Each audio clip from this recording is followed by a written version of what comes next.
tere vaatama, kuulama Koma podcasti. Täna on meil selline osa plaanis, kus me tutvume taaskord ühe Koma missionäri endaga, et loodetavasti lõpuks siis kõik, kes meil siin ka täisaega teenivad, kõik siis saavad nendega ka rohkem tuttavaks. Nii et praegu võiks öelda niimoodi, tere hommikust, Ranno Seppel. Tere hommikust. Tore on siin olla. Tore on siin olla ja sõbraga on alati hea aega veeta, et me oleme tuttavad mingi 20+ aastat, on ju. Ma arvan, et sa tunned mind tõesti rohkem, kui ma, pool aastat, jah, pool elu kindlasti. Ja läheb teistpidi ka see sama. Ja me ei ole nagu päevagi vananenud, siin uskumatu. Ja. No võt. Tead, salamisi võtsin ühendust sinu abikaasaga, siis, et ta saadaks natukene sinu kohta mõned asjad. No tore. Ühesõnaga, need on natukene üldteada asjad, et täna, kui me salvestame seda saadet, sa juhid siis sellist rahvusvahelist sporditööd Ida-Euroopas läbi Josiah Venture'i. Sa oled olnud, keegi ei tea kaua aastaid, aga oled olnud Saku noortejuht. See on ka juba aegade algusest. Saku kiriku aegade algusest, eks oled noortejuht olnud ja enne sedagi noortega alati tööd teinud. Muidugi mõned inimesed, päris paljud ikkagi teavad, et oled olnud ansamblis Kruks ja tegelikult nagu Luteri sellistes noorte töödes alati nagu kaasa teeninud ja ka kiriku mingites otsustajate keskkondades on ju. Ja selliseid rolle on sul vist ikka läbi aastate päris palju olnud. Neid rolle on olnud palju. Eile just sain emaili, kus kutsuti mind Luteri kiriku siis noorsootöö komisjoni, mis juba hakatakse nüüd panema kokku, nii et see võib-olla üks põnev roll on tulemas juurde, aga ma arvan, et aastate jooksul, mis läbi selle noortetöö on saanud nagu õppida, siis see on ka võimalus anda nagu tagasi. Et ma arvan, et sealt mingid kogemused ja asjad, mis on tulnud, et see on tore, kui kutsutakse sellistes kohtadesse ka. Just. Ja nüüd sa siis oled ka teeninud missionärina juba umbes ikka aastaid juba, jah? Jah, nagu nii-öelda selle noorteühendus Komaga tegelikult ma arvatavasti vabatahtlikuna alustasin ma suke 2010, kui alustasime siis jalgpallilaagrite või sellise spordimissioni tööga. Aga ametlikult, kui ma nüüd eksi, siis 2017 siis tulin siis nagu täielikult pardale. Täielikult pardale. Jah, ennem nagu natuke triivisin tagapaadil. Oli küll nii, jah, mäletan isegi. Aga see, mis su naine su kohta saatis, oli näiteks sellised asjad, et kui me täna vaatamegi su elu, siis need rollideks, aga see, kes sa inimesena ka oled, et ta ikkagi ütleb, et sa oled tõesti nagu suurepärane isa. Ta ütles ka, et siga hästi oskad armastada oma naist. Nii et need vaatajad, kes siin vaatasid meie kõige kas see oli esimene või teine episood üldse siin saatesarjas, kus käis ka sinu naine rääkimas, siis nüüd saate panna natuke puslet kokku ka. Aga no tähtsamad külalised ikka kutsutakse varem. Need tulid kohe. Ma olen see aasta lõpu saade, et oli veel vaja üks asi ära täita. Ilmselt keegi ei vaata, aga ei. Ühesõnaga, aga tõesti, ta kirjeldas sind ikkagi vägagi nii, et ja isegi mina väga sõbrana ei ole seda poolt nii palju näinud, aga ütles, et teie peres küsitakse, kus issi on, et kus on issi, millal ta tuleb ja kõik nii, eks sa reisid ka palju, on ju. Jah, aga ma ei tea muidugi, kuidas see saade läheb, aga ma arvan, et see on olnud selline, et kui mingid inimesed võib-olla kasvavad suureks ja igatsevad endale uhked maju ja autosi ja need asju, siis mul on suht lapsest peale olnud igatsus, et ma tahan kunagi oma peret, et see on nagu võib-olla Jumal valmistas mind nagu ette ka heas mõttes, aga ma nagu väga olen igatsenud seda poolt, et mul võiks olla abikaasa, võiks olla lapsi ja nagu see on lihtsalt suur õnnistus olla sükeste toredate poiste isa. No ja see lööb välja selles, et käid nagu võistlusi vaatamas, kui võimalik trenne vaatamas, eks ole. No see on natuke keerulisem pool, ütleme nii, et kui seal nagu eriti poiste turniire vaatamas käia, siis ikkagi igal inimesel on oma nagu mingi eriala ka ja kui minu eriala natuke on siuke treeneri taust või ma olen teinud seda treeneri tööd, siis seal ikkagi tihti nagu see treener tahab mõnus välja lüüa, aga õnneks olen suutnud ikkagi veel keelt hoida nagu hammaste taga, et sinna veel jõuame õppima ka, kuidas selle keelega on. Kehvasti. Aga poistele pidi meeldima see ka, et toidupoes oled sina see pigem spontaanne, et sa selle listi järgi ei osta. Jah, meil on siuke Krissuga siuke nali, et me kutsume neid euroüllatusteks. Et siis ta tavaliselt, kui ma siis toidukotiga koju tulen, siis tavaliselt abikaasa küsib, et mitu euroüllatust siis kotis on. Ja mis ta siis mõtleb, et euroüllatused ongi siis need kõik üllatused, mis ei olnud siis seotud siis selle listiga, mis ta saatis. Et siis need on nagu euroüllatused. Mitme euro eest üllatusi on? Jah, võib olla mitme euro eest üllatusi. No ja kuigi sa selles mõttes oled kogu aeg, sulle meeldib noortega tööd teha, inimestega tööd teha, et sa ja Kristiinaga koos te mõlemad olete oma Saku koguduses meeletult nagu olemas inimestele, aga tegelikult sa oled introvert, et sulle meeldib tegelikult kui võimalik minna loodusesse, üksi jalutada, joosta, ma ei tea, vaadata linde, loomi. Ma tean, et kui meie autoga sõidame, siis sa paned tähele, et jälle mingi kodkas lendab või see on vist see kodkas ja see on vist too lind ja sealt peaks küll karu juba näha olema. See on vist minu selline peidetud linnuvaatleja, teised linnud mind väga ei huvita. Ma ei teaks, nii on ilus öelda, aga siuksed kotkad ja pistrikud ja siuksed asjad mind nagu köidavad, et see on nagu ainuke põhjus, miks ma olen mõelnud, et äkki kunagi võiks mingi kaamera osta. No vot selline nagu siis peidetud huvi või mis ta nüüd nii peidetud on, aga kihvt. No natuke teame nagu rohkem, et milline inimene sa täna oled, eks ole.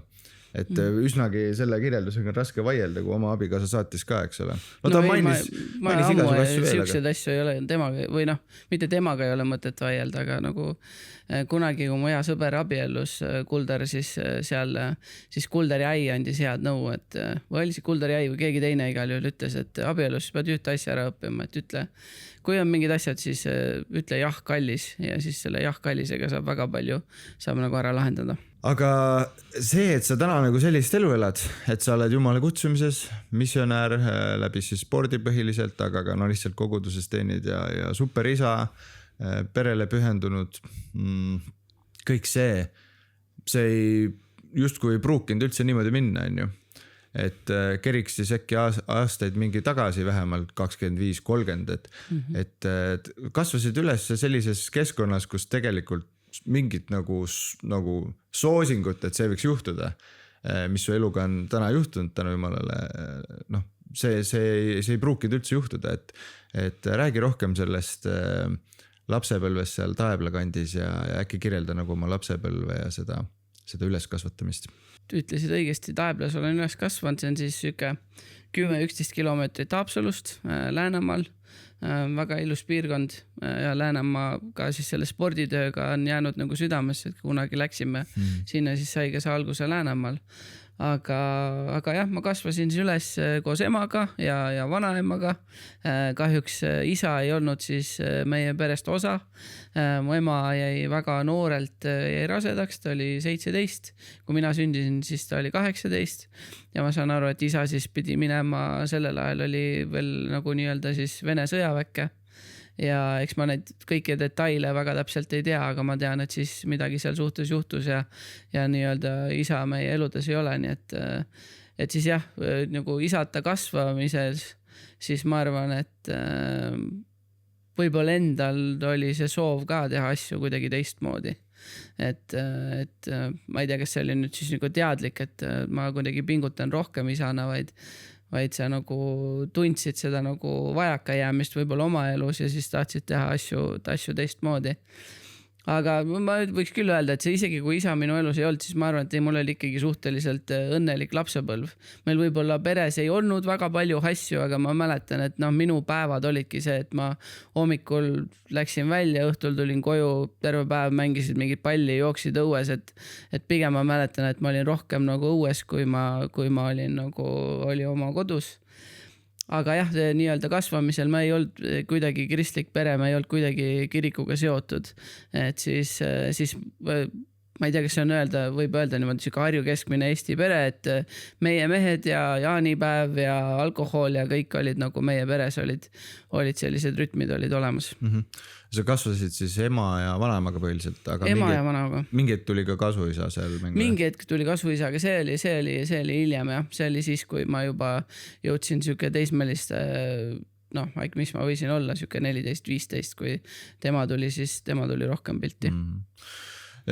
Rääkisid, et see justkui see Harju keskmine Eesti elu, eks ole, ja see, et kuidas selline väikese koha elu üldse välja nägi, et millised su sõbrad olid ja milline see keskkond nagu oli. Kindlasti seal oli ka palju toredat ja sa ütlesid, et pigem õnnelik lapsepõlv, aga ma saan aru, et see mõjuga, mis tuli, et see ei olnud alati väga hea.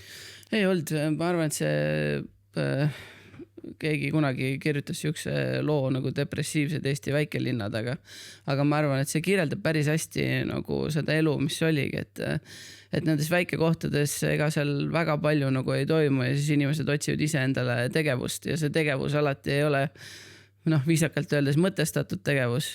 Et ma arvan, et minu selline esimene pääste oligi see, et mulle meeldis teha nagu sporti ja tegelesin sellega, aga kui ma nägin oma sõpru kõrvalt inimesi, siis palju oligi siukest tühja pidutsemist ja siis pigem nagu sellist alkoholi kuritarvitamist, eriti väikestes kohtades, et alkohol, kui mina olin noor, oli veel odavam, kui ta praegu on ja ilmselt see kuidagi ka inimesed tegid rasket tööd, olid pikad tunnid ja ilmselt see kuidagi lohutas neid, et ma oma peres ka ja ma ei taha nagu kuidagi kritiseerida oma pere või kui ma vaatan tagasi, siis ilmselt oma kodus ma ka ikkagi nägin seda, et kõik sünnipäevad, mingid peod, mis olid, et pigem ma võiks öelda, et võib-olla see alkoholi kasutus ei olnud siis kui ühel hetkel oleks võinud piir olla, siis alati seda piiri nagu vastu ei tulnud ja siis ma arvan, et mul tekkis nagu pigem selle asjaga siis selline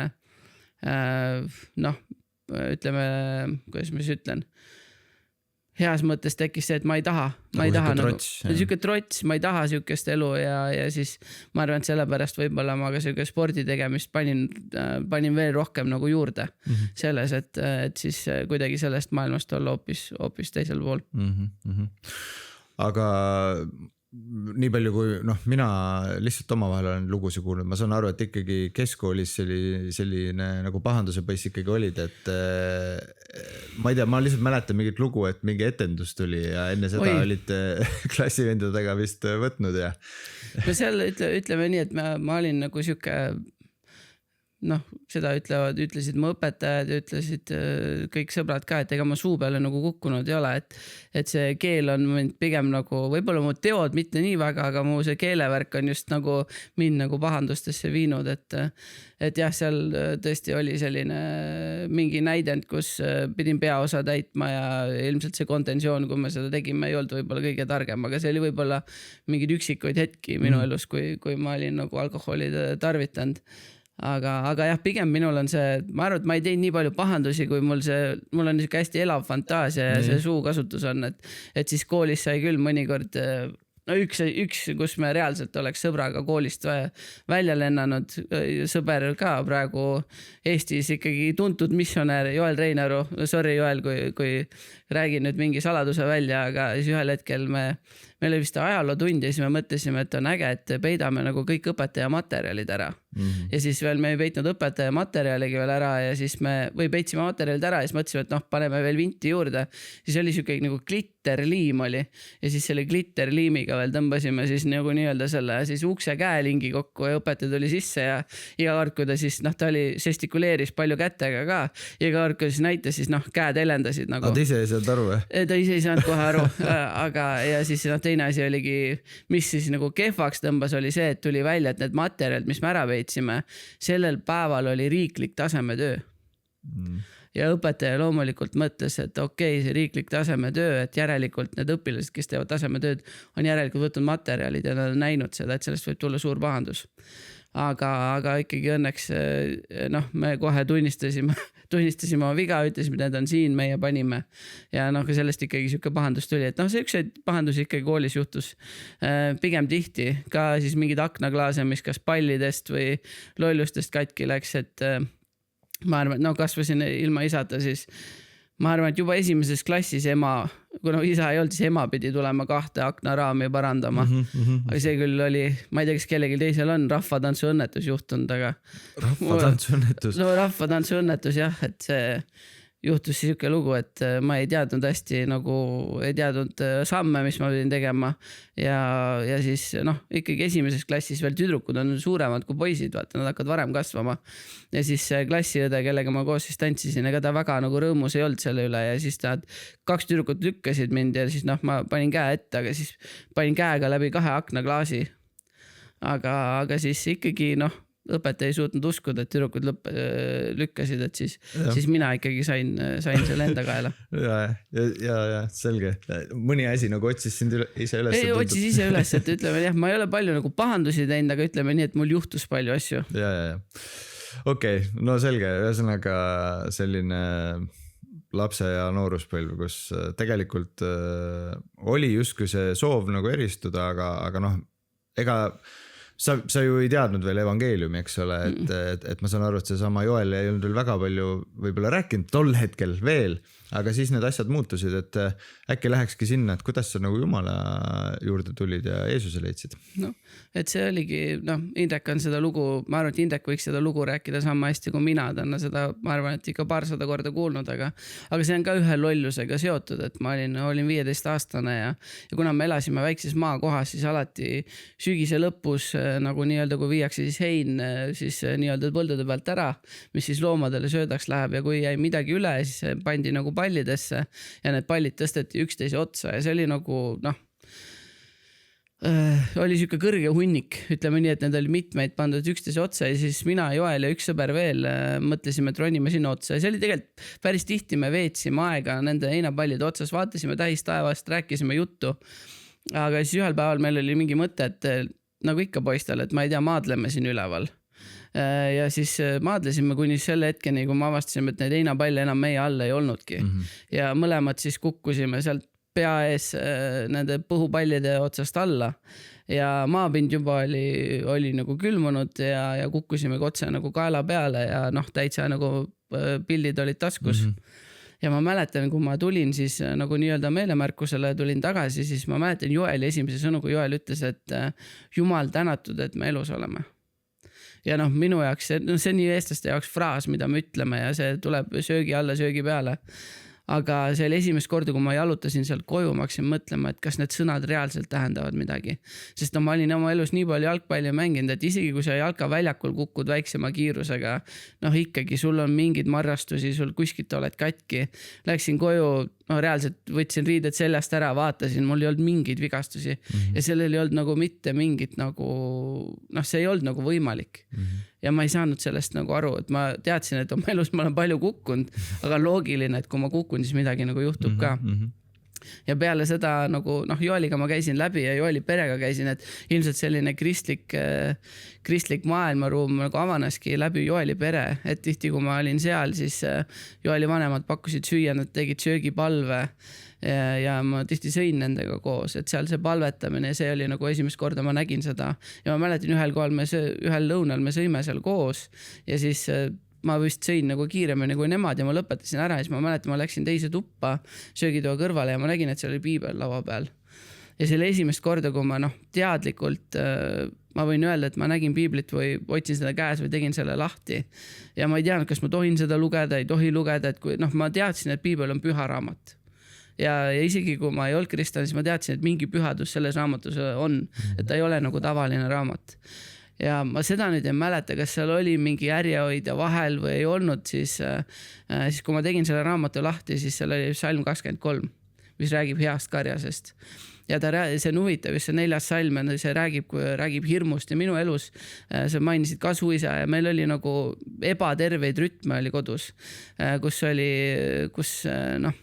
mõnikord see alkoholi tarbimine ja see muutus mõnikord vägivaldseks ja siis minu elus oli nagu hirmu ja mingit sükest peidetud viha oli palju minu sees. Ja kui ma lugesin neid värsse sealt või neid salme, et kuidas ma ei pea kartma, siis ma teadsin sellest esimesest lausest peale, et ma ei tea, kes see hea karjane on, aga ma tahan õppida teda tundma. Et ma arvan, et see oli selline esimene kokkupuude või suurem kokkupuude siis minu elus kristlusega või siis piibliga või Jumalaga. Jah, see lugu on kindlasti pikem, aga ma saan aru, et noh, nagu sa ütlesid, ma olen seda lugu ka kuulnud, aga lõpuks sa on ju, olid ühel sündmusel, kus jutlustaja rääkis nagu otse sinule ja tol õhtul tegid nagu oma otsuse. Ja? Ma tegin oma otsuse ja seal samas ja ikka oma hea sõbra Joeliga olime koos ja ütlesin Joelile ka, et noh, see lihtsalt Silver Koit, kunagine jutlustaja kõneles seal noorteüritusel ja kõik, mis ta nagu ütles, ma tundsin, et see nagu mulle ja ma ütlesin Joelile ka, et ma ei tea täielikult, kes see Jeesus on, aga ma tahan teda tundma õppida, et kuidas ma saan seda teha ja mäletan, Joel palvetas minu eest ja võtsin oma Jumala ellu vastu ja ei läinud palju aega mööda, kui läksingi Lääne-Nigula kogudusse, läksin leerikooli ja sain ristitud ja sealt see teekond nagu alguse sai. Ja siis sa käisid veel, oli veel kooli käia, eks ole, keskkoolis? Kooli oli käia, see oli ilmselt oli siuke 10. klass, et ma olin siuke gümnaasiumi algus. Keskkoolis või seal gümnaasiumis käisid Haapsalus vist? Ei, käisin Taeblas. Sellel ajal oli veel Taeblas oli ka gümnaasium. Siis panin selle pusle ka oma enda peas ka kokku, aga mis siis sai, et nüüd siis selline teismeline kutt, isata kasvanud, jumalata justkui, aga siis jumal kohtas läbi väga huvitava sündmuse ja võtsid Jeesuse täiega vastu, said ristitud. Aga mis nüüd hakkas juhtuma? Ega ma ei teadnudki alguses, mis nagu juhtuma hakkab, aga Joel on alati olnud, tal on hea nagu selline kaasamisoskus, ta oskab kaasata inimesi ja siis ütles, kuule, et meil on siin noorteüritused, mis me teeme nagu noorteõhtud, et kas sa tahad kuidagi kaasas olla ja ega ma ei olnud ju kuidagi varustatud mingil viisil mingit sõna jagada, aga siis ma aitasin seal mänge teha, aitasin organiseerida, kutsusin nagu sõpru ja see oli minu võib-olla esimene kogemus siis noortetööga, me hakkasime tegema erinevaid mingi reklaamvideosi ja see oli nagu üli põnev aeg, sellepärast et võib-olla minu esimene kokkupuude noortetööga selles mõttes ei olnud hea, et seal oli megalt noori. See on nagu, ma arvan, et see on selline jumala ime, et 2000 alguses sul on mingi kogudus, maakogudus, kus külas elab mingi 300-400 inimest võib-olla, aga sul on noorteõhtud, kus on 60-80 inimest, mõnikord 100 noort koos. Et nagu kust me saame praegu, kui me mõtleme praegu noortetööd Eestis, et kus me näeme selliseid numbreid. Ja seda kõike Taeblas, kus... Ja seda Taeblas, aga see on, ma näen, et see oli nagu ka eelnevate noortejuhtide nagu hea töö, mis seal nagu oli, et ja meil oli ka hea suhtlus või läbikäimine kooliga, et oli avatud uksed, mine sisse, jaga postreid, kutsu inimesi, et ma arvan, et ma ei liialda, kui ma ütlen, et meil gümnaasiumiklassid nagu peaaegu täies ulatuses käisid läbi leerikoolist või käisid ka kogudusest läbi, et kuulsid nagu Jumala sõna, et ma arvan, et see oli tõeline siuke Jumala kandmine. Ja need, kes on võib-olla minu generatsioon või nõksa nooremad mäletavad hästi, et siis 2000-ndate ikkagi võrdlemise alguses tuli siuke äge kristlik bänd nagu Crux, et äkki maini selle eest ka, et kuidas sa sinna bändi sattusid, et... Jah, see minu jaoks ka müsteerium ausalt, miks mind sinna bändi võeldi, et ma nagu ei olnud ju muusikakoolis käinud, ma ei olnud õppinud mingit instrumenti, aga ju siis nähti minus midagi, et mul mingi rütmitunne nagu oli.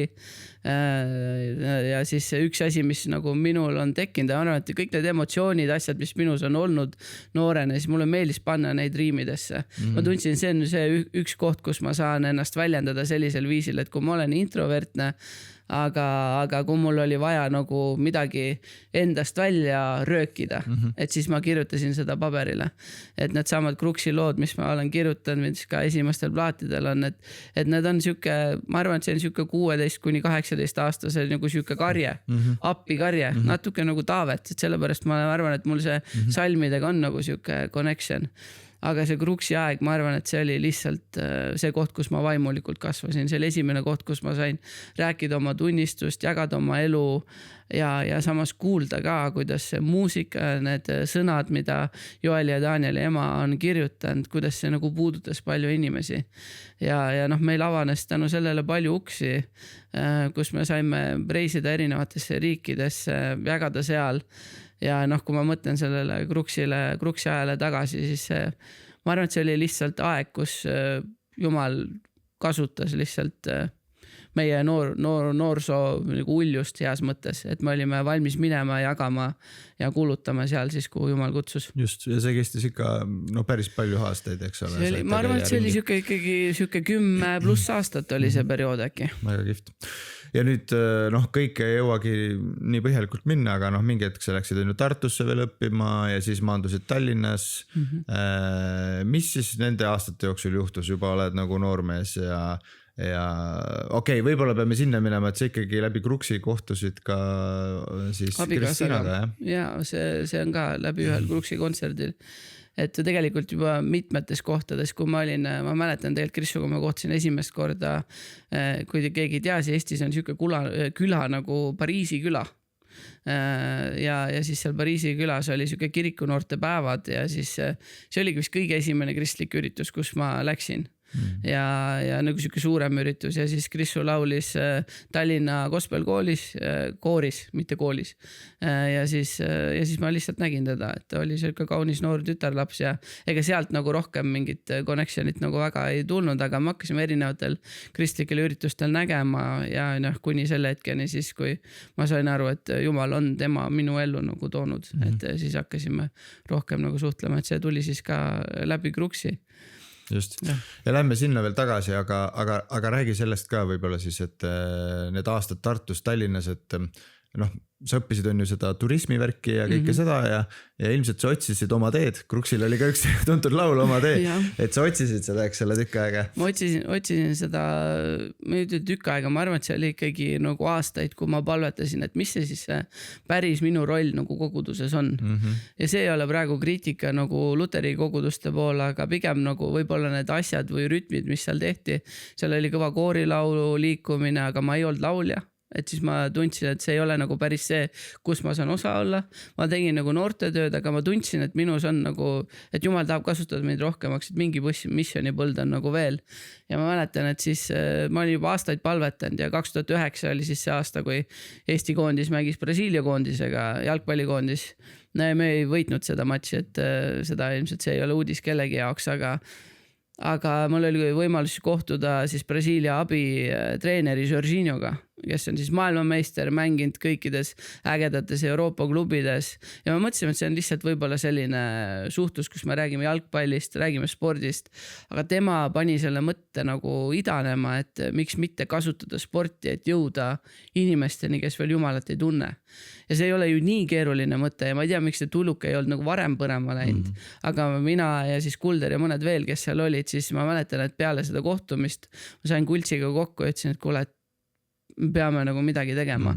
Mu süda nagu põles, noh, ma nägin oma sõpru, ma nägin inimesi seal piirkonnas, kus mina pärit olen, et kuidas see rütm on iga nädal on samma, et ma olen rattast, et käin tööl või käin koolis ja nädalavahetusel on pidu ja nagu on siuke tühi ja siuke tühjus on nagu, et kuidas jõuda nende noorteni, et tuua nendele mingit teist maitset ja natuke rääkida sellest ka, mis ei ole ainult, kes ole kristlane, või samas ka kuidas olla nagu mees ja kuidas kanda hoolt oma lähedaste eest, oma tüdruksõpra eest, oma abikaasa eest, et selline tugev kutsumus nagu igatsus teha neid samu asju, mida sa ise nagu, kuidas öelda siis, Jumal heas mõttes tõi su ellu, et tõi välja mingist olukorrast, eks ole, et sa mõistsid nende väike koha nagu noorte ja eriti kuttide nagu siukest elu ja väljakutseid ja see algus oli niimoodi, et oli väike fail, et ja seda on nagu hea võib-olla seda lugu rääkida ka, et eriti kui see on suunatud noortele juhtidele, et 2010 mõtlesime, et see alustame suure pauguga, et teeme kohe siuke suure jalgpallilaagri ja oma arust olime kõvad promomehed ja olime juba asju korraldanud, aga vist minu meelest oli ainult üks inimene, kes pani ennast kirja sinna laagrisse. Ja siis me mõtlesime, et okei, me tunneme nii kõvasti seda kutsumist, et Jumal kutsub meid seda tegema, et mis see plaan on ja me olime palves ja siis me saime aru, et laager küll jääb ära, aga see sama nädal, mis meil oli laagri jaoks planeeritud, et ikkagi lähme sinna piirkonda. Ja me võtsime oma sõbrad kaasa, kes siis olid öelnud, et nad tulevad nii-öelda vabatahtlikeks ka siis sinna laagrisse. Siis lihtsalt hommikuti palvetasime ja küsisime Jumala käest, kus me peame minema.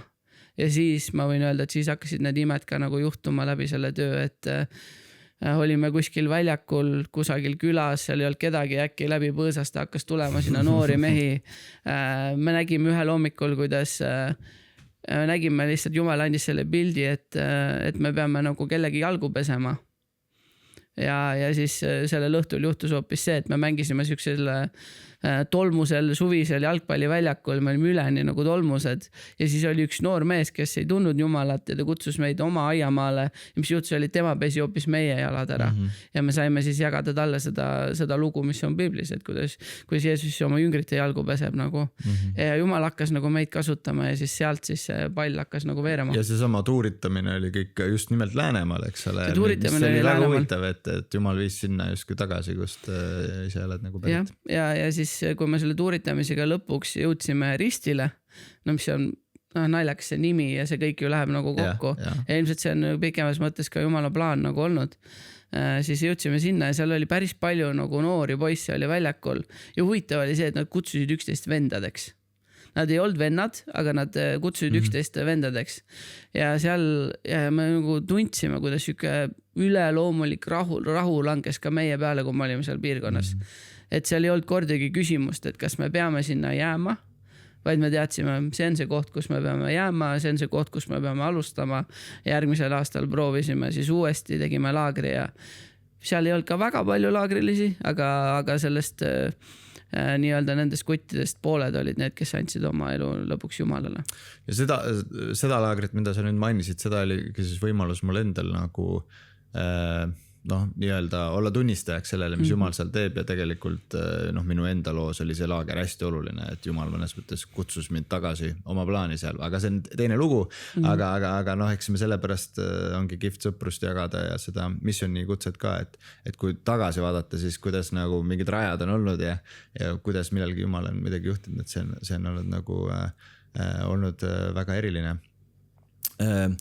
Aga mitte et ennast juba palju sisse tuua, aga ma mäletan, et kui mina olin selles laagris, kus oli vähe noori, aga pooled said päästetud järgmine aasta juba rohkemad, et sa olid alati nendes laagrites kaasas ja aitasid, aga nagu saate alguses ütlesid, et seda, et aru saada, et Jumal tahab sind täisajaga missionärina kasutada, sinna läks ikkagi aega, et näiteks minul tuli see võib-olla natuke varem, eks ole, ja ma mäletan, et mina ja siis seesama Kults ehk Kuldar Kaljuste, me alati mõtlesime, et tuleks juba Ranno ka tiimi, et aga mis kuidas see nagu lõpuks tuli see kindlus või siis ütleme ka, mis hoidis tagasi võib-olla mingid aastad sind või?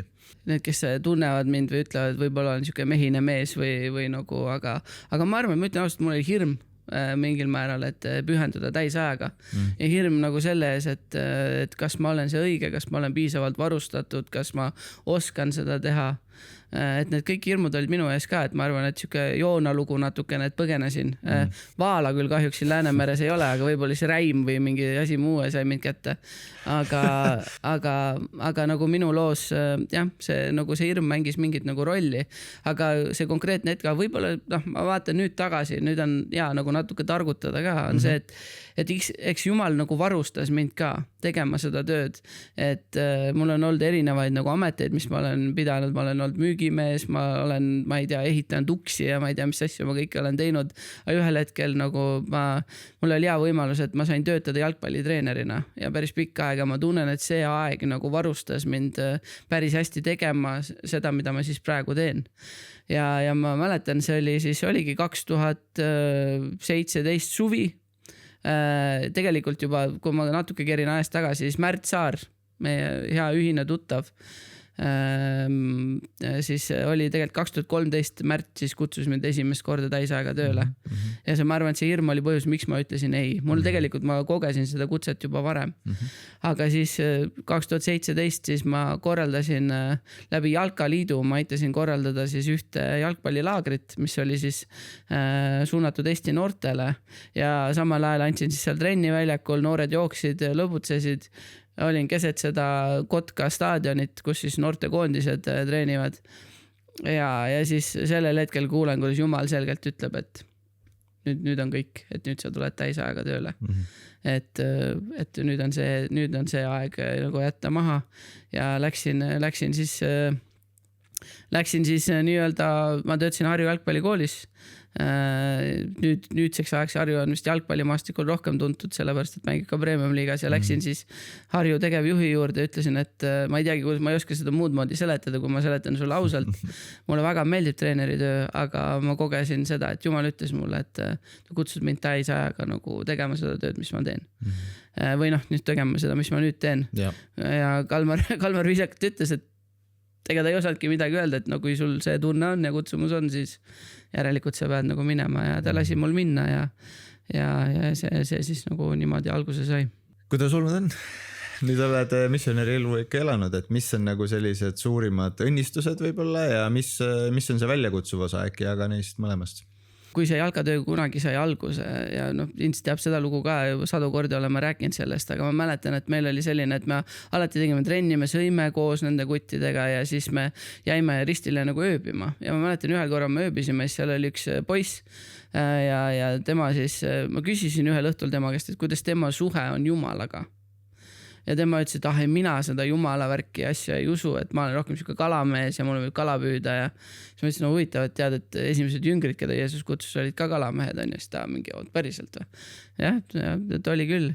Ja see sama, tema nagu lugu ühel hetkel, kuidas ta tassis läbi ühe palveraburendi oma sõpra, kes oli vigastatud ja ta nagu läbi, kui nad lugesid piiblit, ta sai tervendatud ja ma nägin neid nagu need imesi, aga miks ma võib-olla olen püsinud on sellest teos, et ma arvan, et ei ole midagi ilusamat kui see, kui üks noor inimene leiab oma suhte Jumalaga.